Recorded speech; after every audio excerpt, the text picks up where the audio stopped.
So we're done our meeting. We're home, back in my office, and it was an eye-opener. After we did the PATH meeting, which was really nice, he stayed for 3/4 of it, and then it was, I'm bored, I'm leaving. It was nice to see what he wanted and how he spoke and what is important to him.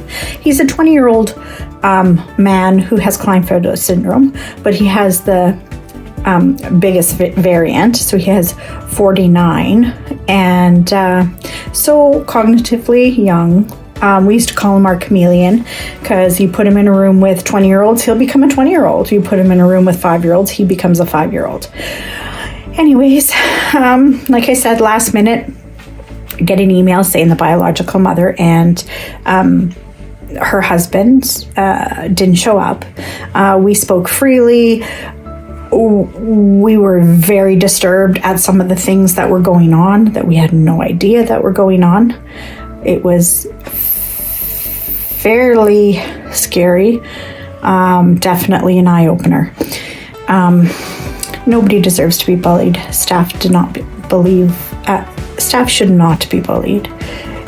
Nobody should raise their voice or push their way into anything. I don't think it's appropriate. They don't think it's appropriate.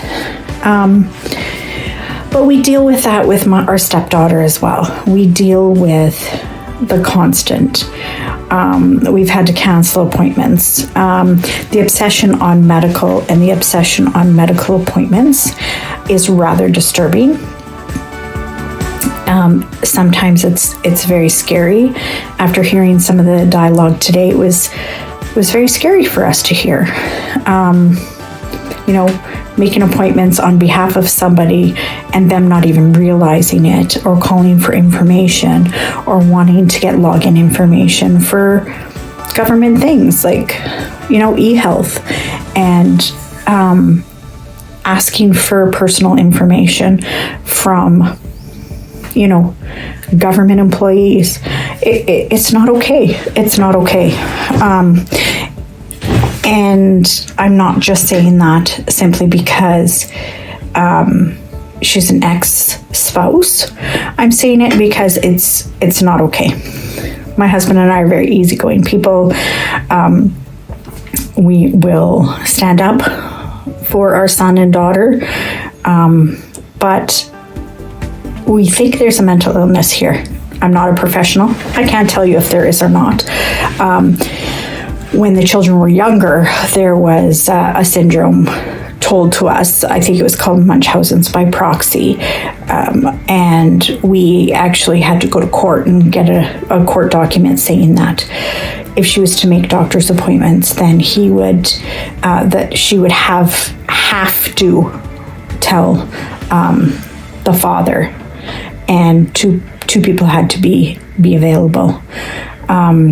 When he was young, she had him in a wheelchair until it was, maybe he doesn't need it. And the father, took him out or braces. She had him in braces, and Wascana had said, he doesn't need them. The mother's requesting them.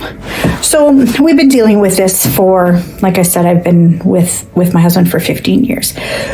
We figured once he moved out of our care and their care and moved into a home, that things would kind of dissipate, but it's kind of ramped up. I'm very happy about the meeting today. It was very much an eye-opener and needed. But again, this is what happens with a blended home. Blended homes, you get into uncomfortable situations. There's a reason why they're called exes, because it didn't work out. I have an ex. My husband has an ex. But you can be nice.